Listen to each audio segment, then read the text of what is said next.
नमस्कार दोस्तों, हमारे चैनल के अंदर आपका स्वागत है। दोस्तों, कुछ चीज़ें हमें प्रकृति सिखाती है, उसके माध्यम से हमें पता चल जाता है कि किस प्रकार हम इस प्रकृति का सामना कर सकते हैं। दोस्तों, आज हम आपको एक बहुत ही बढ़िया कहानी सुनाने वाले हैं, एक कोए की कहानी, जिसके माध्यम से हमें पता चल जाएगा कि दोस्तों चाहे क्या भी हो जाए, चाहे हमें भूखे मरने की नौबत भी क्यों ना आ जाए, लेकिन ऐसे लोगों की कभी भी आपको मदद नहीं लेनी चाहिए, अन्यथा आपके जीवन के अंदर बर्बादी देखने को मिल सकती है। तो दोस्तों, बात करते हैं उस कहानी के बारे में और उन सीख के बारे में। लेकिन आगे बढ़ने से पहले आपसे निवेदन है, वीडियो को पूरा और अंत तक देखें ताकि सही और सच्ची जानकारी आपको मिलती रहे। हमारे चैनल को सब्सक्राइब करें, वीडियो को लाइक करें और कमेंट के अंदर आप ऐसी और कहानी के बारे में हमें बताएं। दोस्तों, तो बात करते हैं कहानी की। दोस्तों, एक जंगल था। जंगल के अंदर दोस्तों एक बहुत पुराना कोए और कुई का, अर्थात कि उसका परिवार का जोड़ा रहता था। एक बात क्या हुआ कि जंगल के अंदर बहुत ज़्यादा खाने की समस्या आई और जंगल के अंदर खाने की सारी चीज़ें समाप्त हो गई। जंगल के सारे पशु पक्षी उस स्थान को छोड़कर चले गए, लेकिन कोआ और कोई उस स्थान को छोड़ना नहीं चाहते थे, क्योंकि उस स्थान से उनका गहरा लगाव था। इसीलिए वो वहीं पर खड़े खड़े भोजन की तलाशी कर रहे थे। जो भी उन्हें मिलता खाते, नहीं तो ऐसे ही दिन निकालते। तभी उनकी नज़र एक शिकारी कुत्ते के ऊपर पड़ती है, जो कि मांस का एक टुकड़ा लिए उनकी तरफ ही आ रहा था। और वह जिस पेड़ के ऊपर बैठे थे, उस पेड़ के नीचे वह कौवा नीचे बैठकर उनको देखता है कि वह जो कुत्ता होता है, जो मांस लेकर आता है, वह बैठकर खाने लगता है। तब कोई के मन के अंदर, कोई की पत्नी के मन में यह विचार आया कि क्या हमें यह कुत्ता मदद कर सकता है, हमें यह खिला सकता है।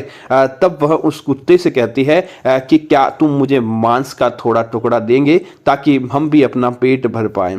तब वह कुत्ता कहता है कि ऊपर बैठे तो मैं तुम्हें किस प्रकार से खिला पाऊंगा, तुम दोनों नीचे आ जाओ ताकि हम तीनों मिल बांट कर इसे खा लेते हैं। तब दोस्तों, यह बात कोई ने कोए को बताई कि हम उसके साथ भोजन कर लें तो हमारा भी भूख से मृत्यु नहीं होगी और हम भी इस भोजन को ग्रहण कर पाएंगे। तभी दोस्तों कौवा उसे रोकता है कि नीच की दो निशानी, नीची गर्दन और मुंह में मीठी वाणी, अर्थात कि जो नीच व्यक्ति होता है, जिसके अंदर किसी प्रकार का पाप होता है, किसी को बर्बाद करना चाहता है, उसकी यह निशानी मानी गई है, नीची गर्दन, अर्थात कि वह आपसे लड़ाई झगड़ा नहीं करता है, ऊंची आवाज के अंदर बात नहीं करता है और वह हमेशा आपके सामने झुका रहता है।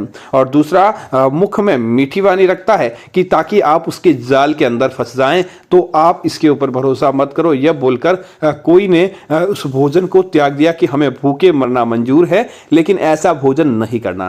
तब कौवा कोई को एक कहानी सुनाता है कि आज मैं तुम्हें एक कहानी सुनाता हूं, इसके माध्यम से तुम्हें पता चल जाएगा कि आखिर मैंने तुम्हें मना क्यों किया।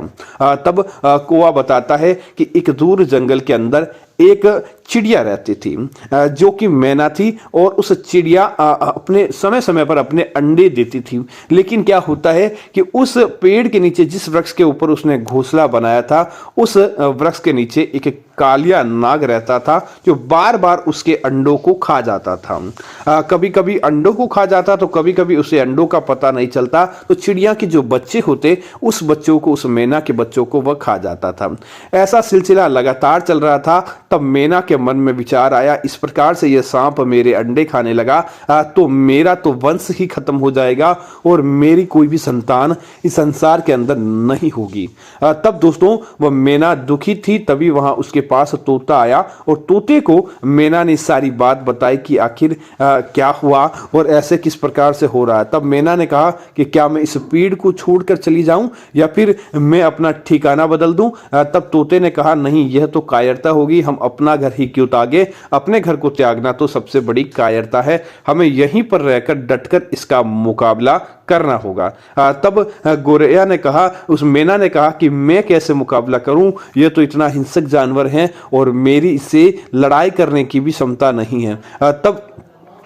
तोते ने कहा कि हमें युक्ति के साथ इसे हराना होगा, इसे ऐसा नहीं कि हम साधारण तरीके से नहीं हरा पाए लेकिन युक्ति के साथ हरा पाएंगे, क्योंकि अगर हम यहाँ से दूर चले जाएंगे तो यहाँ कोई और पक्षी आएगा, उसे ये तो इसके वो अंडों को खाएगा और उसका वंश नहीं किसी भी पक्षी का नुकसान करता रहेगा, और अगर हम इसे दूर छोड़कर चले जाएंगे तो यह वहां पर किसी का वंश खराब करेगा। इससे अच्छा है कि नीच का सही समय पर इलाज किया जाए। अगर हम कमजोर हैं लेकिन सामने वाला ताकतवर है तो ताकत के साथ ही उसका अंत किया जाए, तो संसार के अंदर कोई बुराई नहीं है।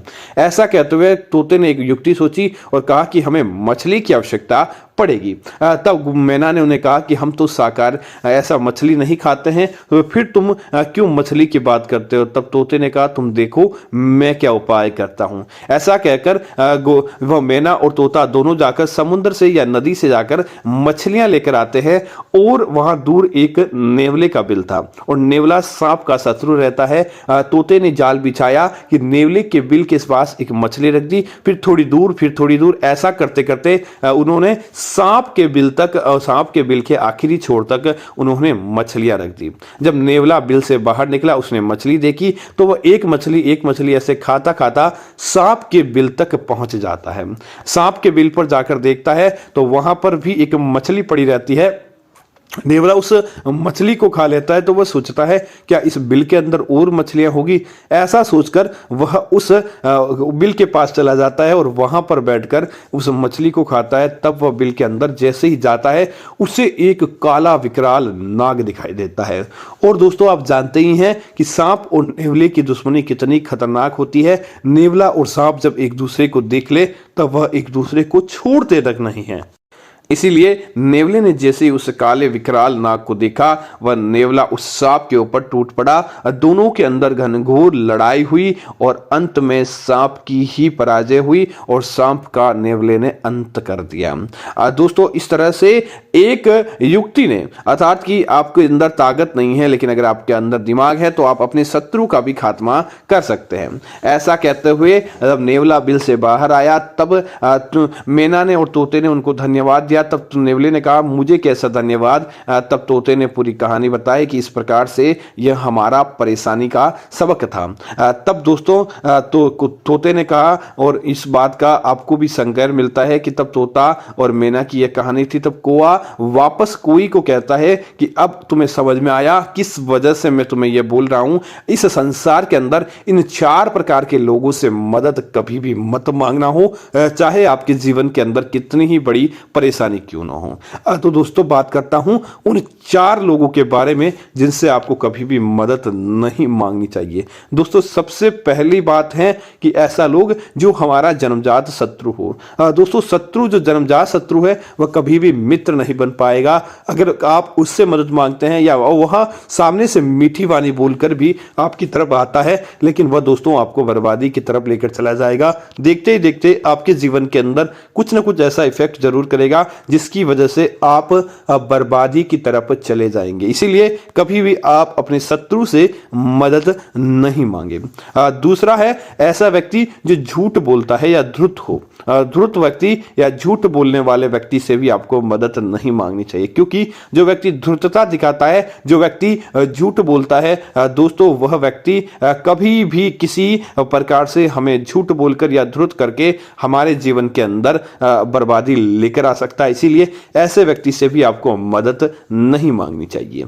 तीसरा व्यक्ति वो जो कि खुद मदद की तलाश के अंदर बंधा हुआ हो। ऐसा व्यक्ति जिसे स्वयं मदद की तलाश चाहिए और वह स्वयं लोगों के ऊपर आश्रित है कि कैसे न कैसे करके उसे किसी प्रकार की मदद मिल जाए। और अगर आप उस व्यक्ति से मदद मांगते हैं तो दोस्तों नुकसान इसके अंदर आपका ही है। हो सकता है कि सामने वाले का फायदा हो जाए, लेकिन इस उपाय के अंदर आपको नुकसान उठाना पड़ सकता है। इसीलिए ऐसे व्यक्ति की भी आपको मदद नहीं मांगनी चाहिए।